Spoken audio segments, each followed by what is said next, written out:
This is the Trading Psychology Podcast. This is VP, creator of No Nonsense Forex and author of the book No Nonsense Forex Trading Psychology. And with me, as he is every week, is Rob Reinhold.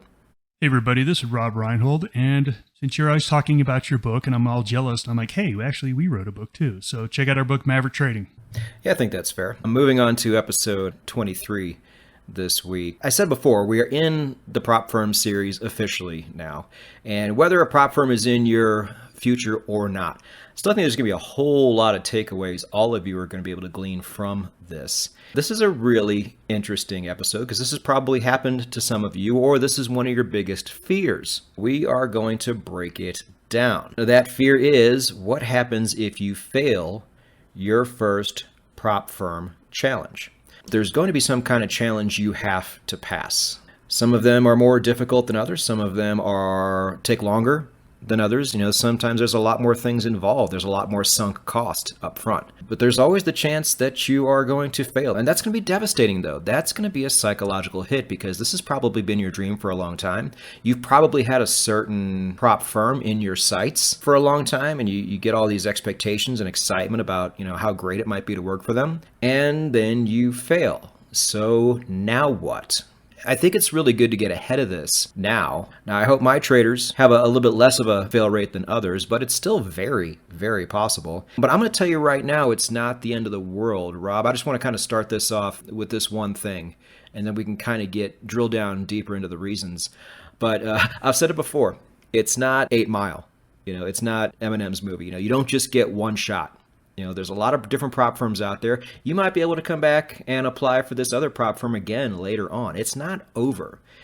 Don't let it be such a gut punch that you just want to quit or you just don't know what to do next. You will get many, many opportunities down the road if that's what you want to do. If you fail your first one, it's not great, but it's not the end of the world either. I just wanted to kind of leave you with that because I've had people who have come to me and said they have failed. And now they just don't know what to do. And I'm like, well, what do you think you do? Get back out there. Try again. Go over your mistakes and find out what those were, which is what we are going to primarily focus on this episode. Absolutely correct. And if you go back to our last episode when we talked about going pro, we talked about there's many ways to go pro. Now, prop is one of them, but we talked about, working for a firm. We talked about managing other people's money. There's other ways to go pro, and we talked about how there is going to be psychological problems that you have never dealt with before that are going to come up when you start to trade with someone else's capital. It just happens. As we talked in the last episode, there's multitudes of ways to go pro. Some of the prop firms out there are going to be more of a partnership where you join the firm, they take you under their wing, they give you a bunch of training and coaching and mentoring, and it's more of a partnership. Then there's some prop firms out there that are basically, let's see if you can trade right here, right now. And we talked about that last episode. Okay, can you sink or swim? If you can swim, we'll give you some more money. If you sink, you're done. So that's what these challenges are about. And they are this binary nature that puts a lot of pressure on people. I mean, just think of the difference from, going and working for a firm that takes you under their wing as a junior trader, and they're willing to work you up the ladder over 4 to 5 years, versus the challenge of you get one shot, just like Eminem said, don't blow it. That one shot idea, this binary success or fail, puts a lot of pressure on you. And sometimes that pressure is going to undermine a lot of the things you've been working so hard for. Let's talk about if you go into a challenge where you're given an account. Now, some prop firms, you're given a demo account and you prove yourself on a demo account. Some prop firms, they give you a demo account, but if you make money, they pay you real money out. And then some other prop firms are going to give you real money where you have real money results. Whatever it is, you've got this binary result. And if you fail it, we need to talk about how to come back from it. I'm going to be referencing a lot of the things we talked about in our Trade Like an Athlete reference. Because just think about this as a game. You went out and you played the game. You tried as hard as you could, you did all the practice beforehand, and at the end of the game, you lost. You lost. It happens. We talked about in that episode, film study. Film study. The next morning after football, I remember we all had to be there early for film study. where the coaches absolutely tore us apart, pointed out all the things we did wrong, and then that week we had to work on making those things right. If you happen to fail a prop firm challenge, the next step is film study. I highly recommend to go back to episode 14 after this episode and listen to our Trade Like an Athlete podcast. But really focus here on the film study part. So film study is where you break down everything you did good, everything you did bad, and you figure it out. So let's talk about the first thing you need to look at. You need to look at your system. After you've lost that most recent game, is you're getting ready for the next game. So you need to know what mistakes you made. So you have to look at your system first. Did your system work? Patrick, what advice you have for people when they go back and they look back at their systems? Evaluating the system, not the trader. We're evaluating the system. After a loss like this, that can be really hard to do because one, you're so down, you don't even really think to do this part. But two, then when you actually do it, what if you did do everything right and your system in this very small window of time overall failed you? That's a possibility.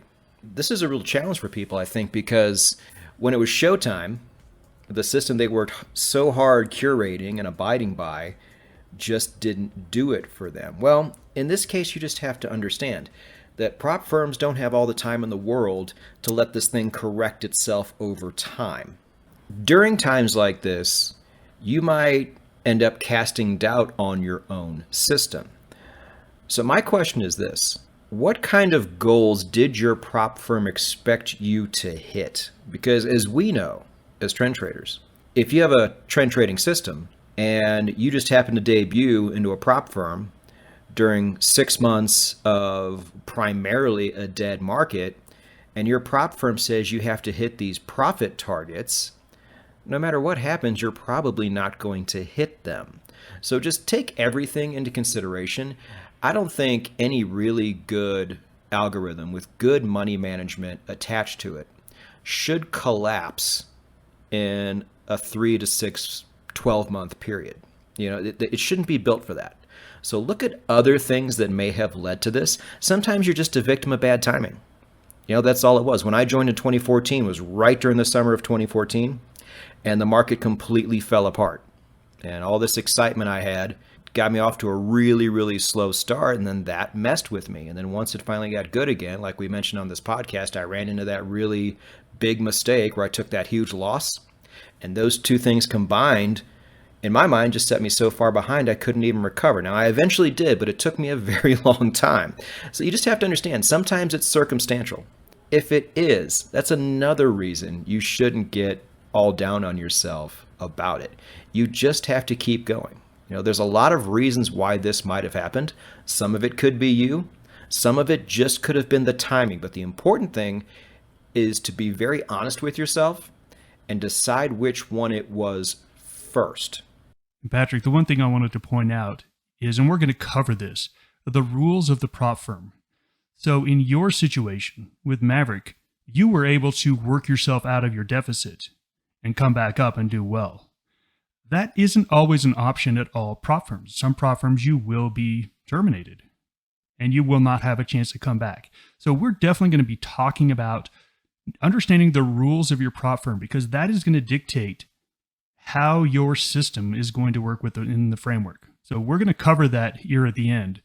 Your system should have been back tested for so long and demo traded and even forward tested for so long that it is down to a science.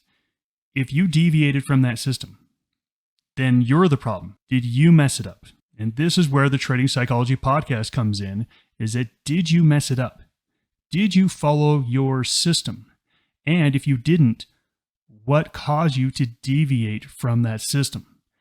In the last episode, we talked about when you're trading someone else's money, and all of a sudden it's not about you have all the time in the world to let a trade develop or you have all the time in the world to sit on your hands, but you feel this pressure of this binary success or fail, and it has to be done in 1 month of time. All of a sudden, that may not work within your system. You may have deviated from your system, which caused you to break your rules, which caused the system to fail. So this, again, there's so many new things that come into trading when you're trading other people's money with other people's expectations.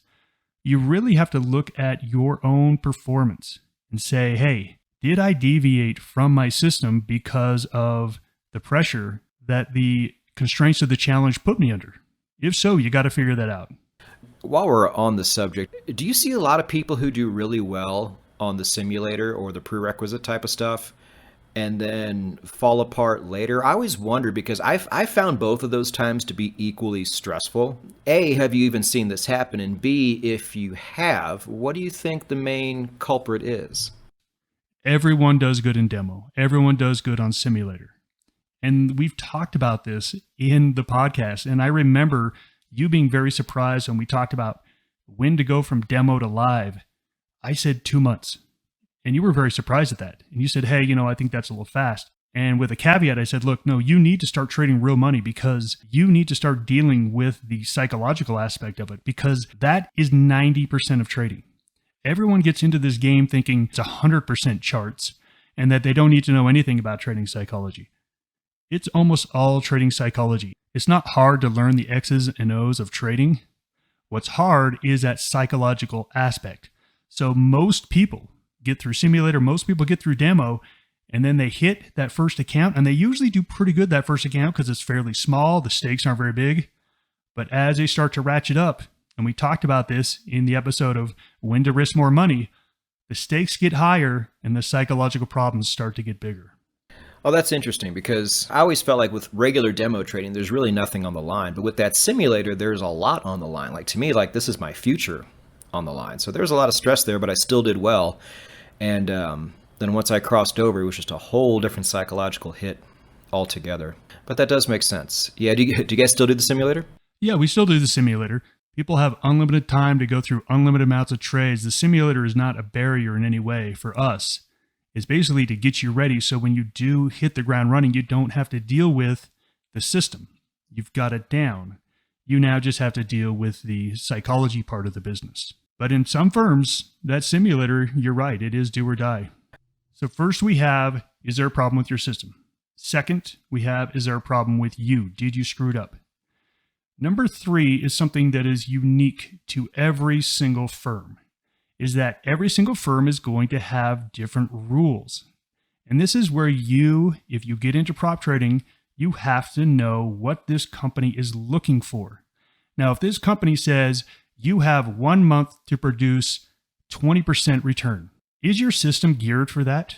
Look, if you have a very slow moving system that's geared to try to make 1% a month, and you join a prop firm that has that expectation, you can fail while succeeding. Does that make sense?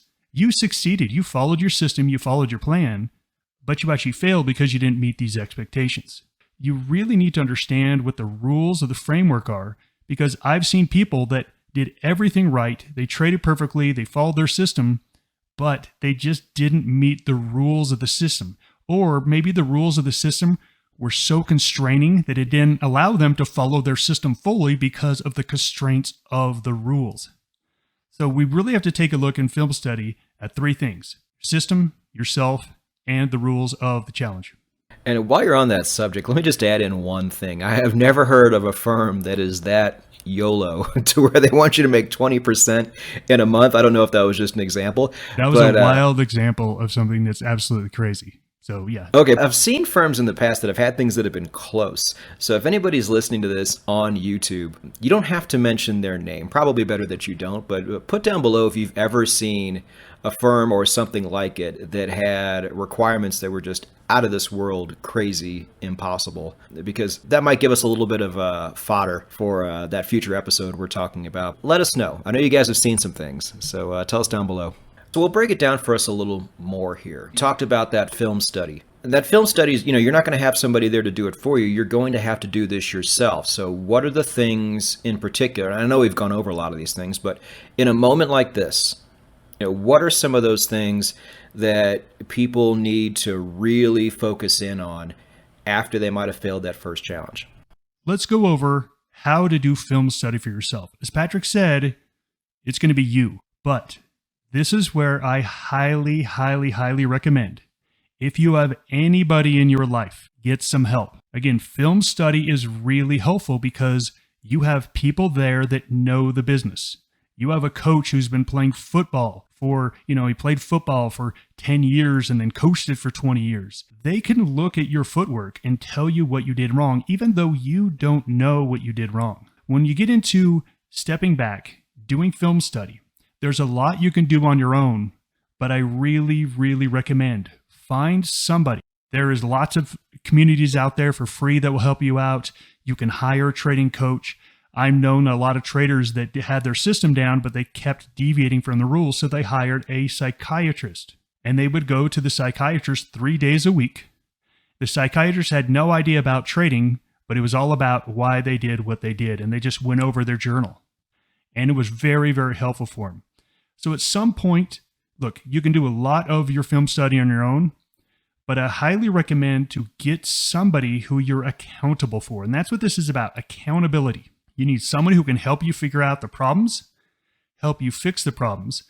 And if you don't go hire a psychiatrist or you don't know a trading coach or anything like that, get a friend. Get a friend. I have traders who will sit down with their spouse at the end of every week and go over their trades, and their spouse will be like, "Hey, idiot, you know better than this." They don't know anything about trading, but they know what they told them last week, and they know that they didn't do it this week. Have somebody that will help you follow the rules, follow the system, figure out what's going wrong. It will definitely help. Yeah, and this may seem a little bit much, like to actually hire a coach or hire a psychiatrist for something like this, but I don't think it is. Look, this is your dream. This is something you really want to do with your life. And you've probably been thinking about this for a long time. So it's probably worth it. Do whatever you have to do here. You can listen to every Trading Psychology podcast episode 3 times, but that doesn't always mean you're going to recognize the problem and be able to fix it. All right, that's not a given. So you might need somebody else there. I fully sign off on what Rob said. It may just be a matter of having a second person there to either A, hold you accountable, or B, be that person who sees things that you can't, regardless of how much work you've done on yourself. And to understand how big of a deal it is, you are literally going pro. Now, I know in your mind you think, oh, I'm just doing a challenge. I'm just doing this challenge or this. No, listen, you are literally in the process of going pro.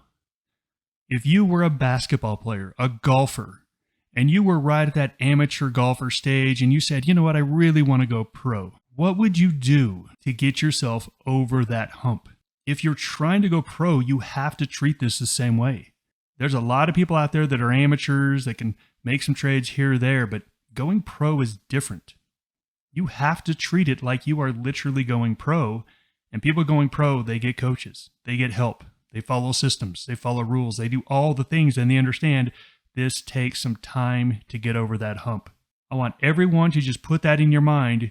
You are going pro. Do what it takes to get there. A lot of people want to go pro, but only a few people do what it takes to actually go pro. 100%. I even think a tennis player is a better example than anything, because basketball is a team sport. And then if you're watching golf, you're watching like maybe, 19, 20 golfers at a time. Tennis, it's all you. Not only that, there's somebody out there trying to go against you. So they're watching. Every move is just like so scrutinized. I can only imagine the pressure these people have. But I do know that every single one of them, if they don't already have one on retainer, has access to a sports psychologist. It's essential. Like I said, this is your big break. Why would you do anything else except completely throw the kitchen sink at it? Rob's exactly right. Do whatever you need to do, because this is, it was for me. I said, look, I'm not waiting tables anymore. This is what I am going to do going forward. Life took me in other directions after the fact. I said, I'm going to do whatever I have to do to get here.